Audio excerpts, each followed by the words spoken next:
Curtis Hancock, and I'm going to introduce Marvin Pelez.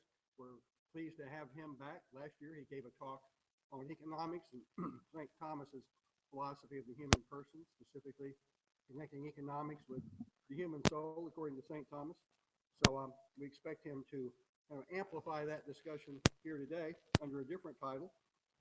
Marvin graduated from the City College of New York in 1991 with a BA in economics. That same year, he started his career as a government economist for a federal statistics agency. He was introduced to the thought of St. Thomas in Catholic theology at St. Joseph Seminary in Dunwoody, New York, earning an MA in religious studies in 2003. Since then, he has been teaching for the Archdiocese of New York's Catholic Bible Study program. He later earned an MPA, Masters of Public Administration from Baruch College, School of Public Affairs in 2009, and is currently engaged in doctoral studies at the University of Abad-Oliba in Barcelona, Spain. In addition to leadership studies, his research focuses on the role of the human person in the economy, according to St. Thomas Aquinas. The precise title of Marvin's talk with us today is The Moral Psychology of Leadership, Not Dog Whispering.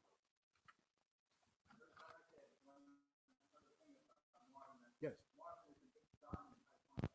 Okay, there we are. Okay, so treat him with respect, please.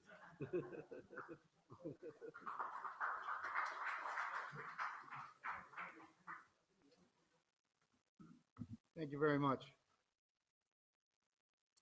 Okay. This paper will report lessons learned on the development and implementation of a leadership program in a U.S. federal agency using some of St. Thomas's philosophical principles. This leadership program was in response to an initiative in the agency's strategic plan, right, to build a cadre of excellent leaders. That was the initiative. And a team was chartered to develop a leadership program in 2012. Now, I did not come across, in 2012, didn't come across Dr. Redpath's writings on his books on metaphysics, on the not-so-Christian metaphysics, only up until 2013. But this is ongoing, and also his graduate course on the One in Many. Okay. So the leadership program allowed for, and this is important, an ongoing observational study, and is therefore not a randomized experiment. It's an observational study. So as we developed it, so I'm relating, this is what I've learned. Okay. The team was composed of 6 participants, 3 supervisors, and 3 professional staff. All are college, college educated. Okay, the team represented at least 3 social generations. Okay, we got 1 baby boomer, 1 Gen Xer, and 4 Generation Y, or what you call millennials. I feel this is important to address up front because it addresses a lot of the problems we talk about when we discuss, philosophy, in Western society and in renewing it. Okay, I don't have a PowerPoint to show you. I had some technical difficulties, but there was a nice graphic showing these social generations, from the Pew Research Institute.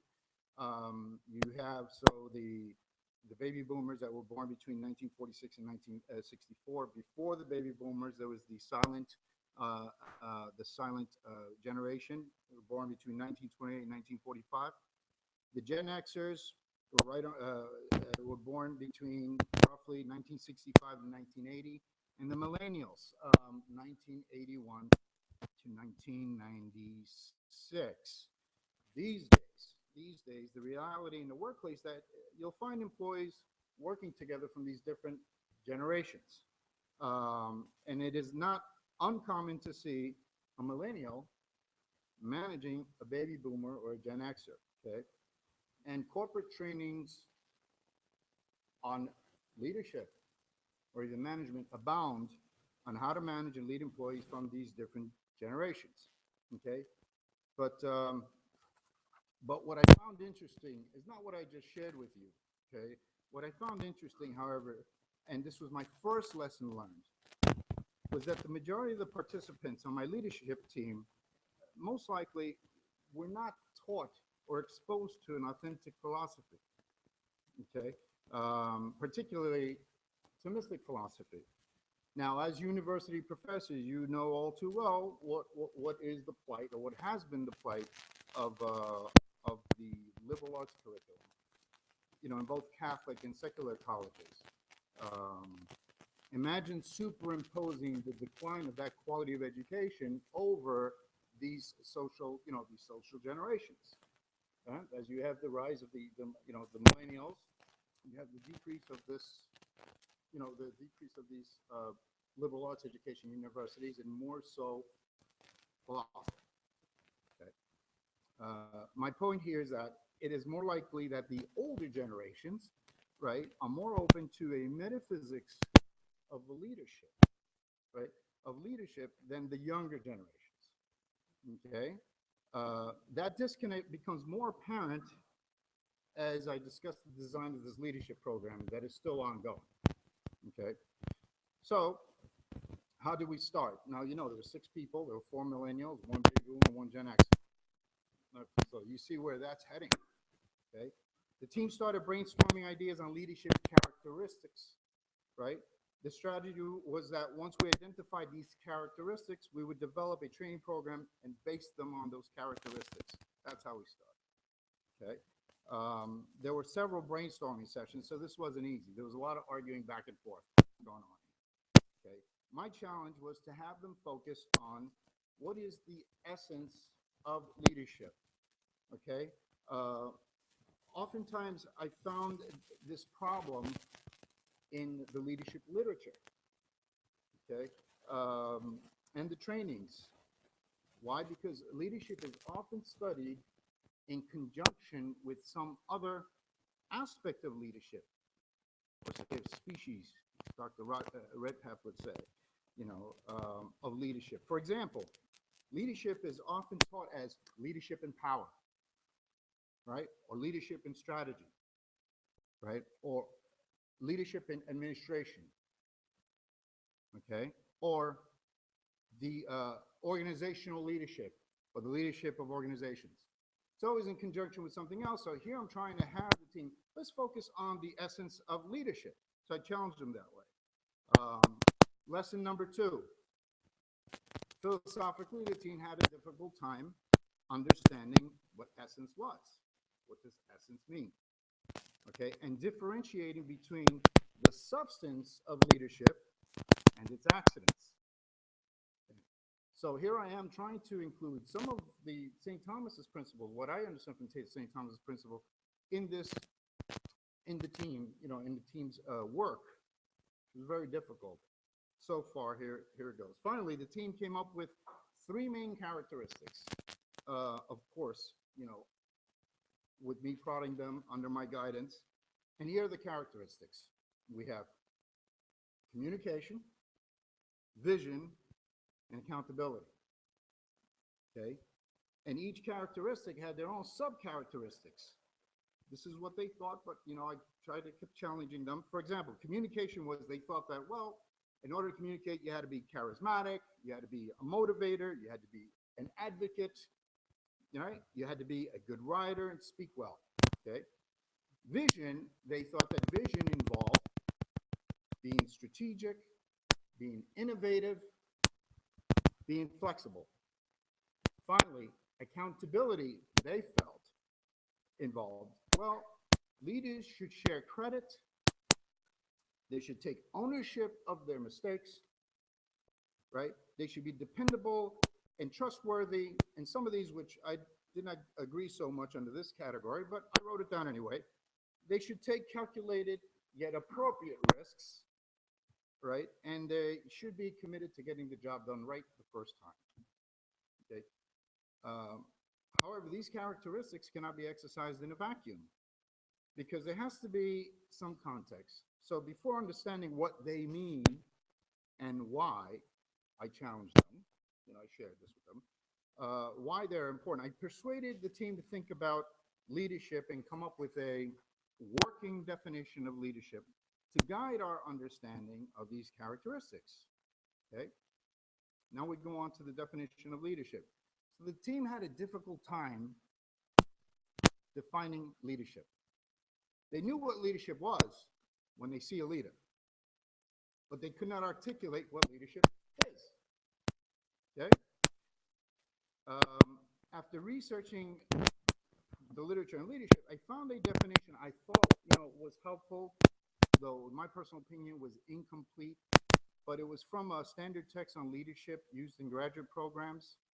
I thought it was pretty good, and I said, you know what, let me use this to work with this. And this is by a scholar named Nordhaus, 2010, and here's the definition. Leadership is a process whereby an individual influences a group of individuals to achieve a common goal. Okay?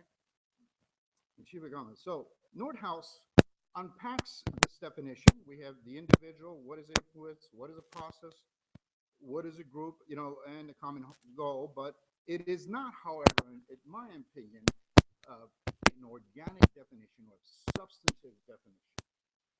Okay, and yet while I shared this definition with the group, I told them that. I said, we need something more than this. Although Nordhaus's definition implies a coordination of activities between the individuals for some goal or end, there is no understanding on the nature of the coordination of activities and the qualities that the leader needs to possess, in order to make things happen. Okay? So lesson number 3 was defining the essence of leadership was a challenge. At this point, I begin to introduce covertly St. Thomas's philosophy to help make Nordhaus's definition more meaningful. So I cite here, like I said, I primarily cite here Redpath. For Aristotle and St. Thomas, in some way, all philosophy, every science, and I include there, including leadership studies, involves coming to know the various parts of an organization, which is essentially one, and how those parts are essentially related to a constituted whole. Okay? Now, this explanation I want to share with you, as I shared with the team, piqued the team's interest because it made sense. It made perfect sense, and it actually illuminated, Nordhaus's definition. Because now we're talking about, I'm leading them into the philosophy of the one and the many. It had a broad view, it conveyed that broad view of the relationship between the leader and the individuals or the parts of the organization that he leads. They knew that the agency is made up of many parts. It's a combination of cost centers, productive centers, and policy-making centers, all of which are inherent in all organizations. Okay?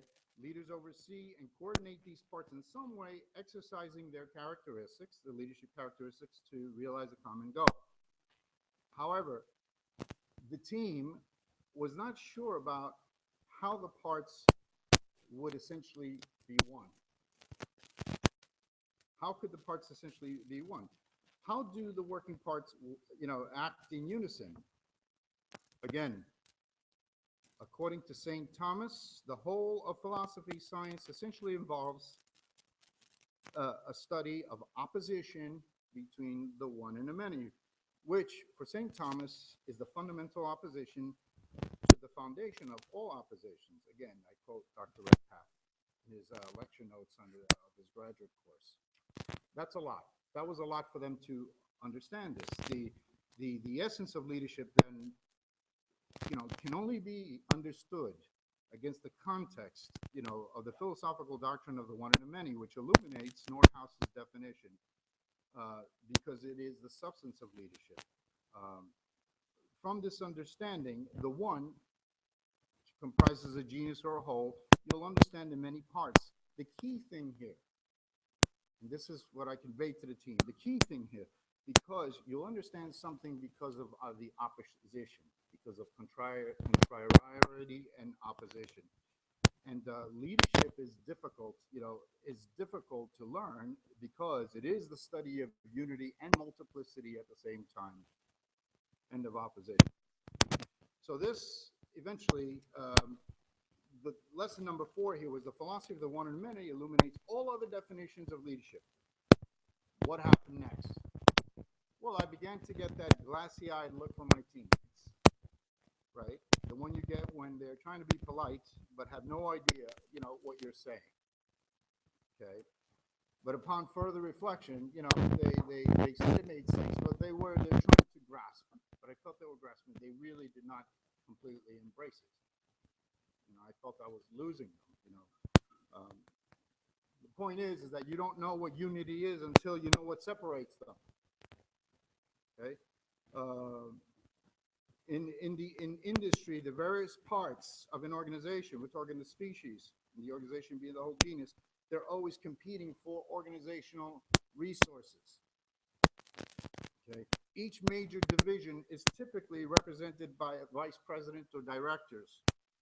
All meet with the heads of their organizations, their CEOs or commissioners, since we're talking about, government, the leaders, to discuss the department's, or division's needs. It is up to the leader to make sure the needs are being met to bring operations to equilibrium. The leader exercises his characteristics which enable him to bring unity to his organization. And philosophically, he is a principle. He's a starting point. This act unifies the organization as a one. Now, we move into, now that we established a definition, we go back to the leadership competencies within the one and the many. Through communication, the leader receives reports and conflicts of interest between individuals, departments or divisions of an organization, and it comes to us about one thing. Again, I quote Red Pat. Thus, communication, I shared with the team, communication is the primary characteristic of leadership. The team questioned me, why primary? What about vision and accountability? Aren't they just as important? Right? And I responded, true, but how can the many know the vision, or how can they know if they are accountable? The various parts of the organization, how can they know whether they are accountable? Or whether the leader is accountable? It's a simple answer. And yet, the answer is really more philosophically profound. Vision is the common goal articulated in the strategic plans. It's it represents an organizational unity, what we try to strive for, an organizational unity. What I didn't tell my teammates is that a genus communicates the strategic plan through the various parts, the multitude of species, again, the red bat, of various departments and divisions of an organization. At the level of departments or division within the many, a species cannot communicate organizational activity without inappropriate communications media. This is why I say, and I told the team, that as a leadership characteristic, communication is the primary, is the primary characteristic. Okay. Something interesting here that Dr. Redpath writes, he says he calls this organizational activity tactical plans, which to my understanding, within the parts of an organization, you're basically talking about addressing the management functions in an organization, right? Because then in leadership studies, you have to distinguish what is the management function, what is the leadership function. Some people don't understand that managers sometimes may not be leaders. They can be leaders, but they're not be leaders. And that leaders may not necessarily be managers. They just have to understand the whole genus. Communication and vision, therefore, are essentially linked in leadership activity and is common to all great modern leaders. It just so happens that we were lucky that the team was able to identify them. They thought that there were these two separate things, but they're essentially linked. Okay. Moral psychology. Now, the team expressed sensitivity about the moral behavior of the leader when they chose accountability as one of the main characteristics of the leader. We deliberated on the characteristics of accountability, and the team felt unanimous in highlighting that the leader should take ownership of his mistakes, share credit, be dependable and trustworthy. The team was careful not to divulge why they felt this way. They were going by previous experiences that they had with managers and agency leaders whose moral actions were sometimes questionable. Okay, but what concerned me, however, was that although there was an awareness of the moral psychology of the leader, there was no understanding of the leader as a human person and moral psychology. Why is that? It became clear to me when one of the team members, and we're talking a high-level federal manager, suggested a dog trainer's book, Caesar's Way, The Natural Everyday Guide to Understanding and Correcting Common Dog Problems, as required reading for program participants in this leadership program that we were developing. The federal manager who suggested the book said that there were some leadership lessons to be learned from this. Okay? Now, I cannot tell you my level of disappointment when I heard about this book recommendation, because once you establish the overview, of leadership, what is it that we want to emphasize and teach and all this, then you got to give them a group of activities so that they can hone these skills. One of them was reading. So this is the book that came to us. So this book, Caesar's Way, The Natural Everyday Guide to Understanding and Correcting Common Dog Problems. Peter, I hope that's not on your reading list. You do your work. All right. So it came from this. Now you can imagine in government, and I would assume, I've never worked in the private sector. There's always been a career government employee. Something comes down from the top, then the majority were millennials, and what do they want to do? They want to make the top manager happy. Okay, they wanted to make her happy, and I know now how some of you feel when confronted with that aspect of Western philosophy that distorted St. Thomas's view of the human person, particularly from the Enlightened period. I was having a bad day that day because I knew I had to do something about it. I knew how to do something about it. Somehow a dog trainer was capable of developing leadership characteristics of communication, vision, and accountability, and and his followers were canines. Okay. This doesn't fit into the genus species analysis of leadership.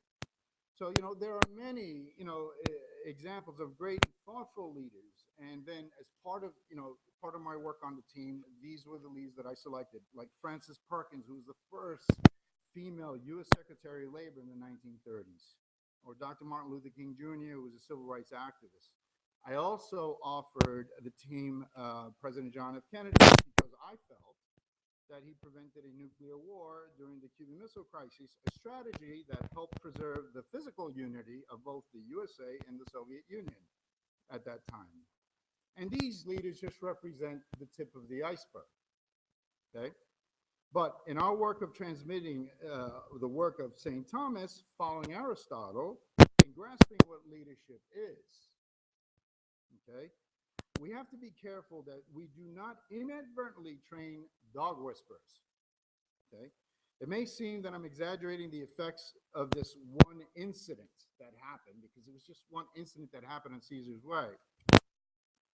But I think that it is a symptom and perhaps a metaphor on what the younger generations think about the relationship between the human person as a leader and moral psychology, okay? This is dangerous because they are vulnerable to the popular psychology of leadership, okay? So I argued not to have the Caesar's book submitted as part of the leadership literature, even though it went against the grain. So you understand the context. You know, it went against the grain. They wanted to make the manager, federal manager, happy. The team felt uneasy about going against the recommendation, but it eventually was dropped from the reading list. Okay. So here's lesson number 5. Okay, which it's pretty much my conclusion, will be my conclusion. You must first have a proper understanding of the human person, because a human person, when it concerns leadership studies, because it opens the way to talk about moral psychology, the moral psychology of leadership. That should be number 1. You know, the team asked me why. They asked me why. So I told them. Again, I quote Dr. Redpath, there can be no precise understanding about St. Thomas's teaching about philosophy, science, without a precise understanding of his teaching about a philosophical scientific genus, species, and opposition, relation, and habits. Right? Because in his book, he talks about the philosophy of science, but it's also pretty much a book that, about what involves the human person, is the philosophy of the human person, according to the view of St. Thomas Aquinas. I explained that leadership, like any other human activity, is a habit of the human soul as well. And from our understanding of habit, virtual quantity, which I'm sure has been discussed already, virtual quantity plays a role in achieving excellence in each of these leadership characteristics, which in turn helps organizational unity by fulfilling its strategic plans. So the team at this point looked visibly strained to understand this. Okay. Now, struggling to keep their attention, I redirected the conversation and I asked the team, well, how does a leader hone, you know, his or her leadership competencies? How does he hone the leadership? And this was the most difficult part of my work.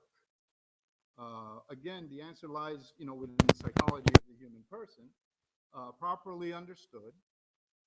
But the team wanted a quick fix. This is the problem now, you know, with the younger generation. They wanted a quick fix, sort of like they wanted a cookbook recipe on how to hone one's leadership characteristics, not something they considered abstract, right? Even if it was true, they wanted something tangible. So the team came up with a group of activities that would allow the participants that would eventually would register for this program the opportunity to hone their leadership competencies. But then I asked the team, but you know, what does it mean? What does it mean to hone a leadership competency? Again, the team did not know precisely what was involved. You know, in the most concrete language, I told them, you know, honing a leadership competency involves striving for excellence or virtue within the competencies. And for us, you know, that simply means achieving virtue in the habit of leadership. Okay. The team understood this, but they were still at a loss of how this could be achieved in a practical way. And this is one of my challenges, because I don't think that you can discuss things, what they say, at the abstract level, at the metaphysical level. I don't understand what they want something, you know, an example of, you know, practical examples. You can give them practical examples, but eventually they want to be held by the hand, show me how to do this. And I was a little bit surprised. They were all, you know, college educated with their master's degree. You need to be shown these things. So, okay. So to explain this excellence, I was unsuccessful in conveying what virtual quantity was. I just couldn't go there. You know, I just couldn't go there, which, you know, according to Dr. Redpath, virtual quantity and the principle of privation constitutes measures of possession and eternal existence in God. There's more here, of eternal existence in the angels and temporal existence and in physical beings. My opinion. achieving excellence in these leadership, competencies means it is the degree to which there is a privation and possession in a form. That is the degree to which the form possesses excellence, eternal existence. That's not my opinion. That's my understanding. I'm sorry. Okay. So, so the leadership program design, I had a PowerPoint presentation, but in the end, I had some technical difficulties. I had the overview. I gave this 2-hour overview where I tried to include as much of the philosophical principles covertly in this 2-hour overview. I went over the competencies. There were team process improvements. These were one of the activities where they would go in the various different parts of the organization, try to improve processes, exercise their leadership. They had individual projects.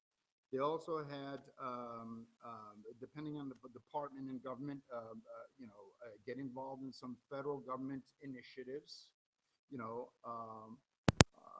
Another activity was to allow them to have some cross-program exposure. And then finally, what I suggested was to read some good literature on leadership. It's still ongoing. So after 1 year, the team will receive an evaluation on the leadership program. This is being done on the regional level. The top management will then decide whether, in fact, the program will go on the national level.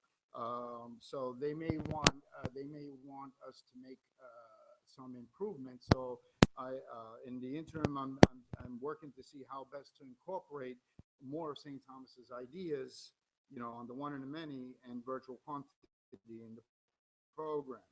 Is this, and I think because we have scholars, university scholars, and we have corporate executives here, I feel that if we're going to begin teaching leadership, utilizing St. Thomas's principles, I strongly believe that the training should start with, or the discussion should start with, the view of the human person, the proper understanding of the view of the human person, because then when you get into discussion, say, of the one and the many, we talk about the various different parts of the organization, you will not have a difficult time discussing the moral psychology.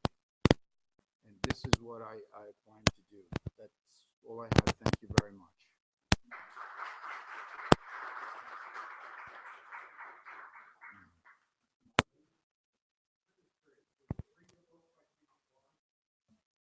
But excuse me.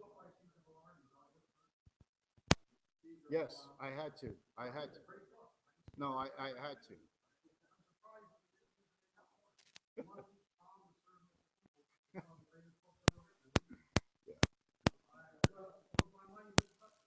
Mm.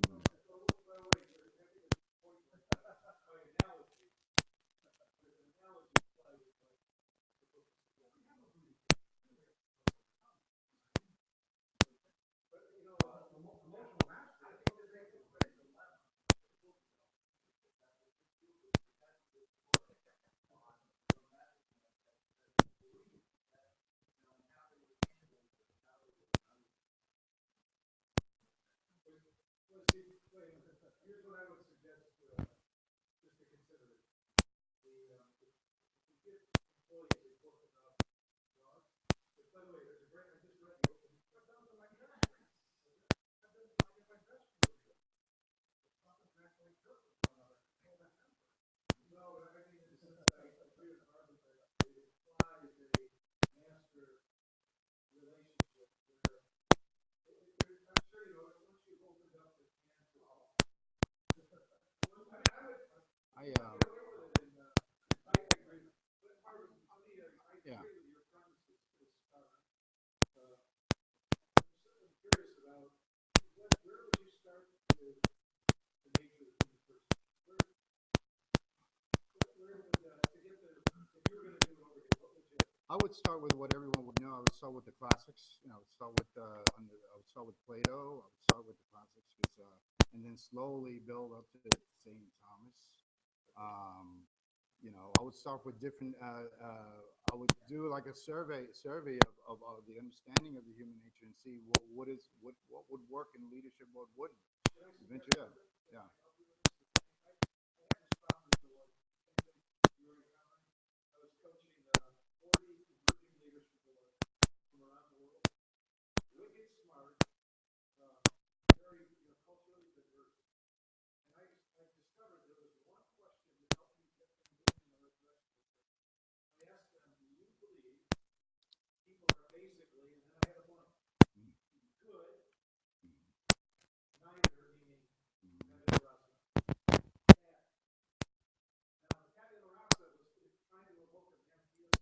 Mm-hmm.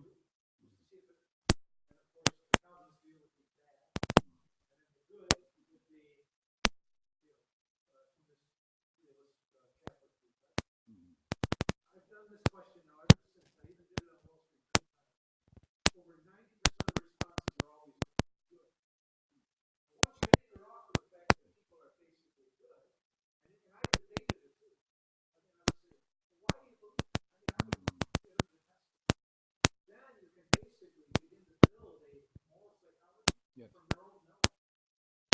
That's what I hope to achieve myself. I think, we're talking about leadership. We're part of the Aquinas Leadership Circle. I think from this experience, I would not jump into discussions of leadership first. There has to be some groundwork. Eventually, in the leadership chapters, as they highlighted, well, they must be accountable. We felt very strongly about it. But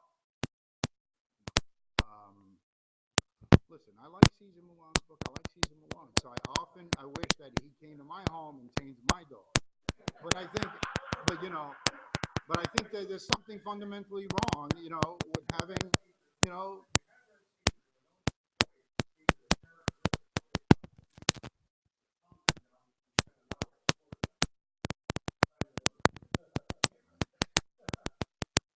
I didn't, this, yeah.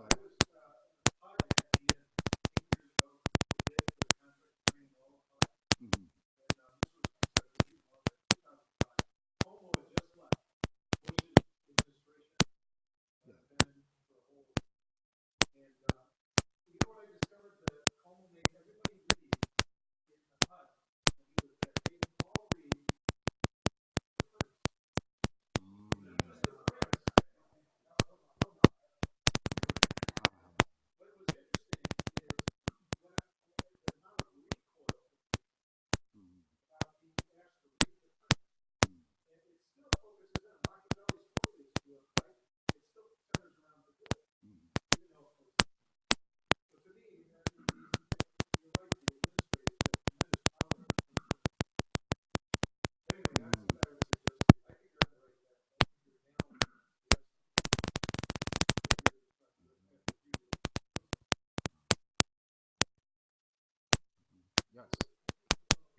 respond.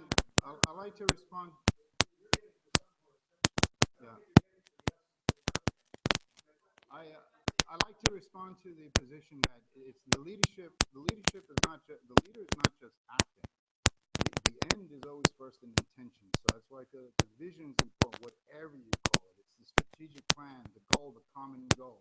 The end is always first in intention. So yes, he's acting, but he's acting for a purpose, not just That's why I felt that Nordhaus's definition, it was a good working definition. But I needed more. It needed more context, because I can ask the question, so what? That's the question. So what? So a leader influences a group of individuals for a common goal. So what? You see? So then that's why I felt that the philosophy of the one and the many answers so what, because like I said, this is an inappropriate term because we're talking about metaphysics, but it's organic. The one and the many, it's organic. It's for, there is a purpose, that the leader acts. In addition to Dr. regarding all of the virtues, which I was unsuccessful in trying to get across. And there was, yeah.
Yeah, let me bring a concrete example. In a corporation, okay, um, the, the bonuses at the end of the year goes to the people in their departments who, you've heard this now, who are doing more with less.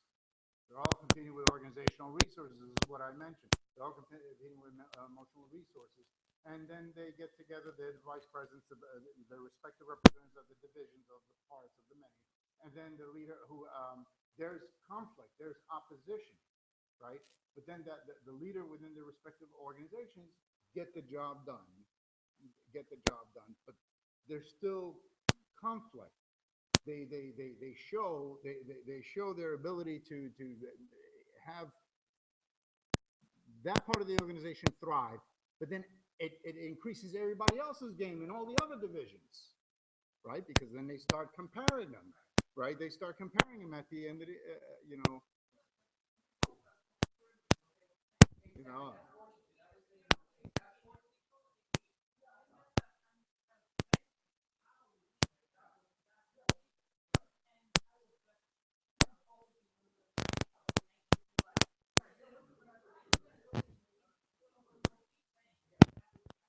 Okay.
Yes.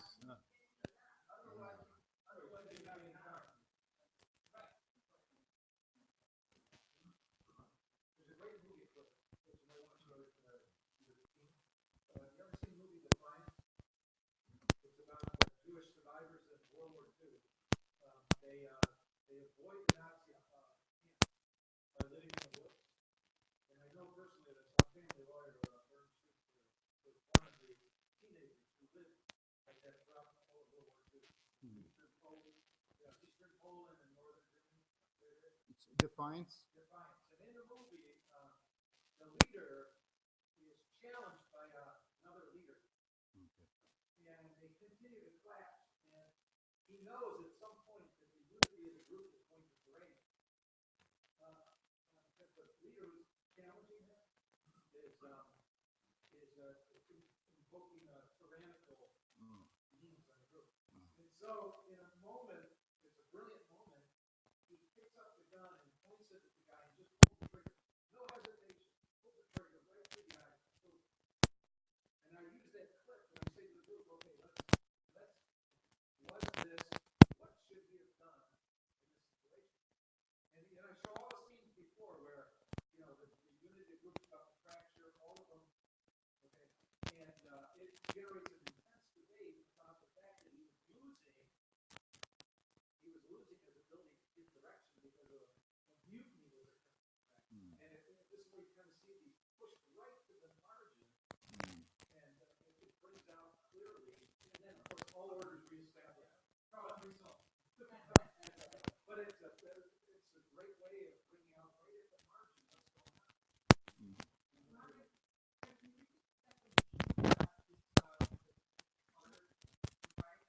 Sure.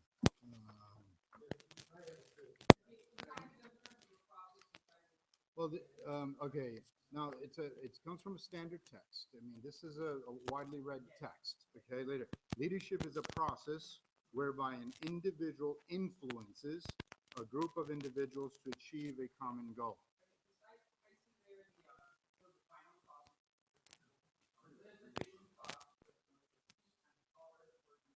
Mhm.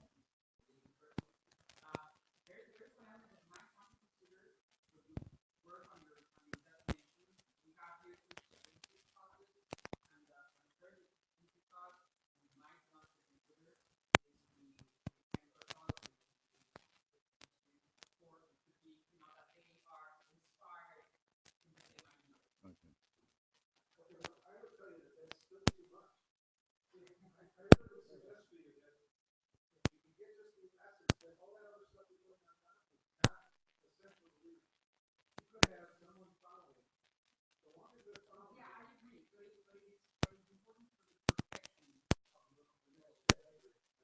Peter, I would think they all have to know they're part of the same genus.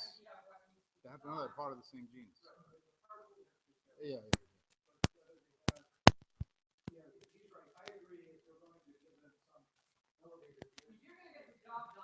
yeah, yeah, yeah.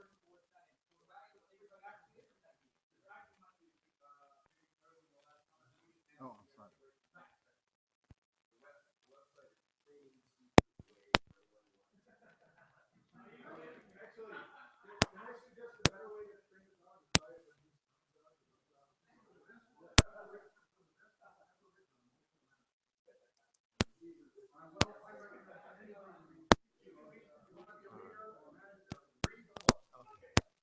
Okay. Am I good? All right, thank you. Thank you.